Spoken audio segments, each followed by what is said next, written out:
Hello and welcome to this brand new edition of Commodity Talk. This is Shivendra Kumar, and I have with me Mr. Ross Maxwell. He is Global Strategy and Operations Lead at VT Markets. Welcome, Mr. Ross. How are you doing? Very well, thank you, Shavendra. Thank you very much for having me. Delighted to be here today. Okay, great. So we'll be talking about crude oil, and we know that it has been there has been a lot of action with regards to crude oil. A lot of things are happening globally, and investors remain very unsure about what to do, what should be their next move. So we'll be talking about crude oil. Let us begin. I wanted to know that crude oil has been consolidating for probably a number of weeks now. So do you see this state continuing in the medium term? Uh, and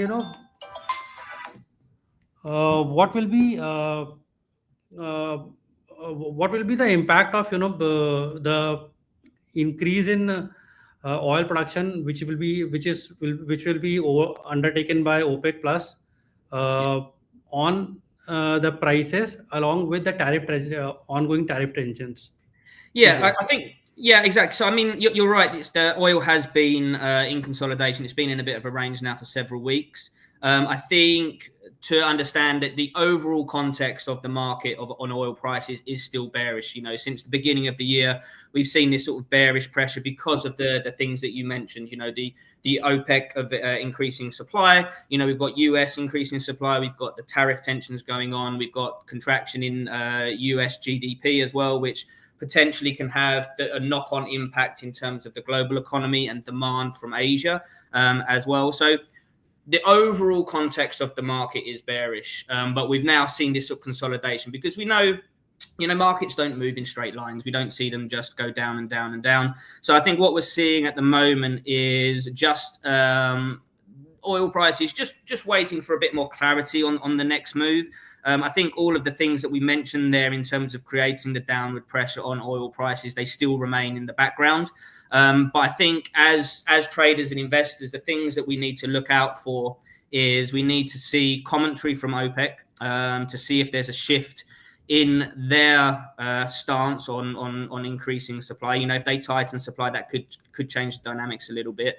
We need to see how the trade negotiations go on, especially between the US and China over this 90-day pause, because that could obviously give some relief to oil prices and by hopefully increasing some demand back in that sort of scenario as well. So I think from the short to medium term, and until we find some more clarity on these sort of issues in terms of OPEC supply and the trade negotiations, I think we're probably going to see some more range-bound action. I think, but it's important to understand that as it stands, the fundamental things that have driven oil prices lower still remain, unless there is some shift in the sort of overall picture coming from either OPEC or sort of a pickup in demand globally. So we have also seen that oil prices have come down from their January peak almost 25-30% now. So I just wanted to understand, and our viewers also wanted to understand, that if the production increases, so will this be a further dampener to the oil prices going ahead? Yeah, I think so. And I think it's important to sort of like recognize this disconnect as well between oil prices decreasing and there not being an uplift in demand from global sort of from global imports and stuff. So I think it's important to identify that. We've sort of seen this sort of like uneven recovery in China. We've got sort of a slowing or a softening of domestic demand coming from places like India and Taiwan and stuff as well.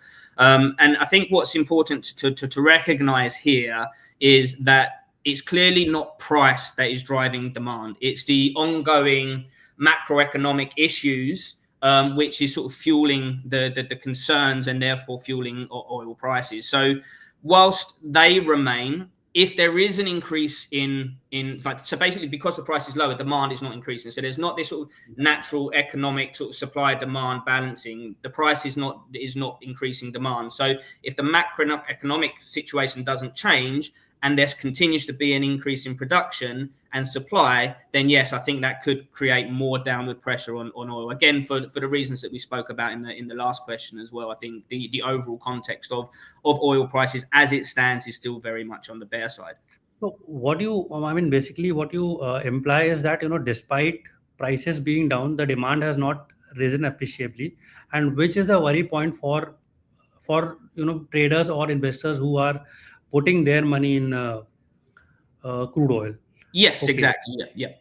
So I would also like to discuss about China's consumption and demand from that country, because it is one of the, in fact, probably the largest consumer of crude oil.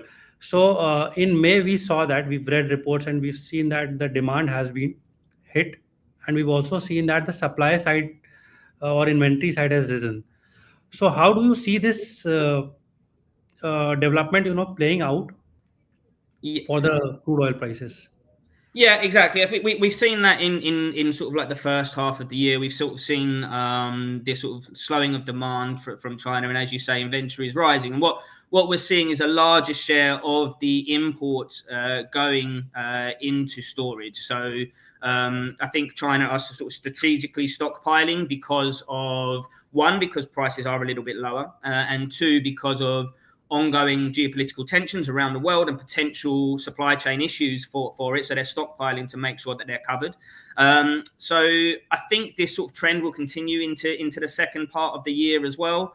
I can't see, again, too much changing. The fact that they are able to, because domestic demand is lower, they are able to stockpile larger amounts of their imports. So I think as I say, unless there's some sort of domestic demand pickup, how that happens could be through some sort of trade agreement with the US or something like that, or some sort of stimulus by the Chinese government to focus on boosting domestic production and refinery and things like that. Unless you see some sort of material change from that stance, then I think the same trend continues into the second half of the year, where we'll see sort of this slowing of demand from China, and also an increase in their stockpiling, which is probably from a strategic point of view to offset any potential risks from any future sort of supply chain issues. Also, talk about the situation in developed world. I mean, we've also been seeing that the stocking in US has also been on the uh, has been moving north, and we have also seen that stance of Trump administration. It has always been a proponent of digging more oil. Yeah. So how is that playing out as far as the prices are concerned? And do you think that this will have a material impact in the way the lower price band of oil prices are concerned? I mean, will it hit?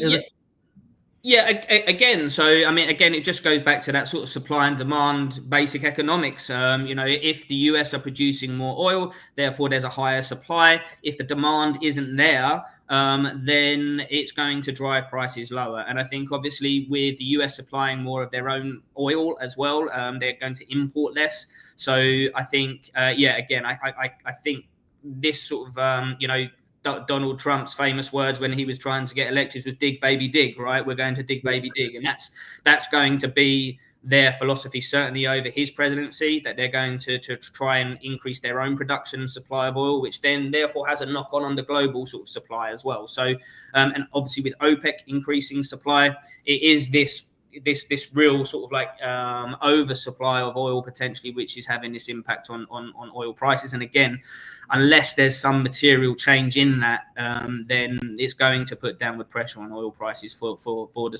foreseeable future. okay? There are other formidable challenges in front of us.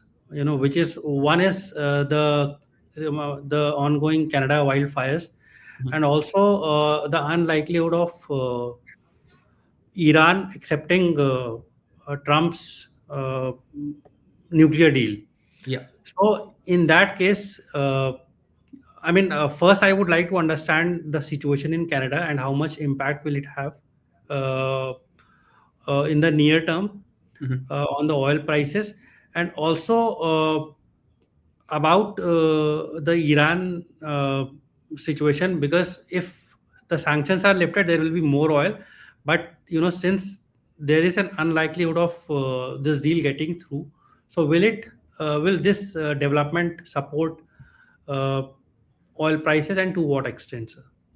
Yeah, so I think the natural thought process would be, there's wildfires in Canada, disrupting production and supply over there, and the removal of Iranian oil from the markets, who are the third biggest supplier in the world of oil, that should have a positive impact on oil prices. That would be the natural thought progression sort of thing. However, I think what we're seeing is that the markets are becoming a lot more robust and a lot more immune to these sorts of short-term or sort of like ongoing geopolitical tensions and things like that. Like it's almost like they can absorb that. They know it's happening. It's not so much of a shock.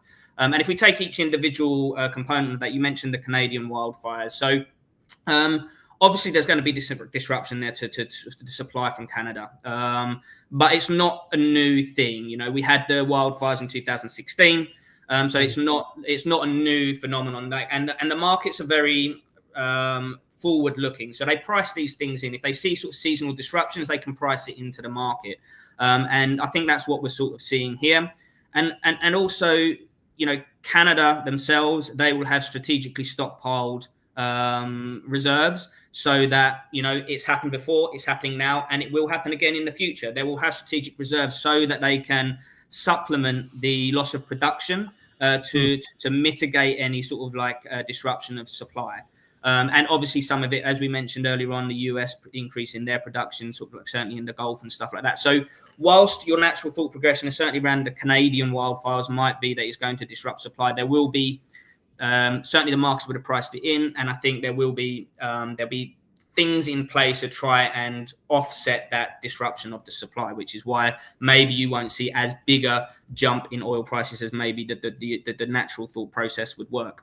And similarly for the Iranian sanctions as well. Again, sanctions on Iran have been around for many years now. Like it's not a new thing. The markets again are used to it. So Iran have got around that by, although they're not involved in the official sort of like spot markets, they offset some of they have buyers in China and various other countries to supply their oil. So again, if you take their oil out of the equation because the sanctions aren't lifted, then I don't think it's going to cause too much disruption to the markets, because again, it's the expected. It's been around for a long time. It's not an immediate shock to the system, and they will continue to sort of supply to China and various other countries that will accept their oil outside of the natural markets.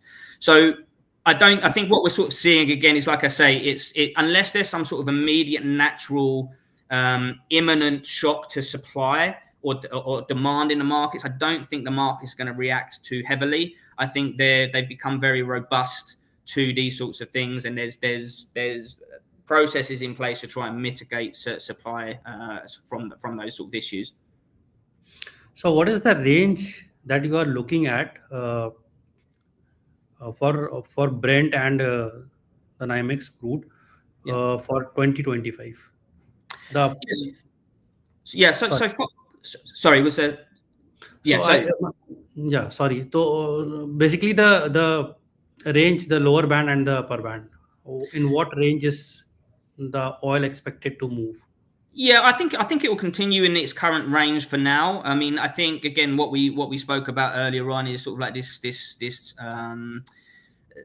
overall bearish context of oil. So I think whilst we're in this current range at the moment, I do think that naturally over the course of 2025, I think we're going to see lower pricing. I think, as I said, we're waiting for more news. I think the things that we discussed previously, all the issues that are creating that lower pressure on oil are still there. So I think they will persist. And I think unless there's some sort of shift in OPEC strategy or some material whether it's sort of stimulus from China, US, some sort of increase in demand from those sorts of countries, along with India, sort of like another big oil importer and user. Unless there's some sort of like material demand from there, I think we just continue as we are for now, and then potentially see some lower pricing later on in the year. So actually, I was asking range from the perspective of traders, because if they are trading, they are taking positions, so they should be aware of what lies ahead of them in terms of the upper price target and even the bottom to which prices can hit. Yeah. So I mean, so do you want to still I Yes. mean. So from the actual from the moment at the moment the oil prices I have sort of like around $65 being the sort of like upper band of crude oil. I think that's sort of like the key level that I've got, whereby we need to stay below that area for it to remain bearish, and the lows are sort of like around $60. So those are the sort of like the range that I would have on crude oil. And Brent, I don't have the data in front of me at the moment, but it would obviously be slightly higher than that, because Brent trades at a premium to crude oil. So I don't have the figures in front of me for that one, I'm afraid. Fair enough, sir. If you have to suggest the trading strategy, what it would be for the for traders in the short term, I think again, so for traders in the short term, I think we need to stick to those ranges. So you want to stay more. So there's this rule in trading that you want to stay generally with the trend, right? So we know that the overall context of the market is bearish. You want to use your sort of trend-based strategies, your range-bound strategies from the top of that range. So around that sort of $65 area that I mentioned in crude oil, that's where you want to look for your reversals on the sell side. And you want to position yourself the majority of the time with the overall context of the market. So you want to position yourself as much as you can within that range on the sell side as well.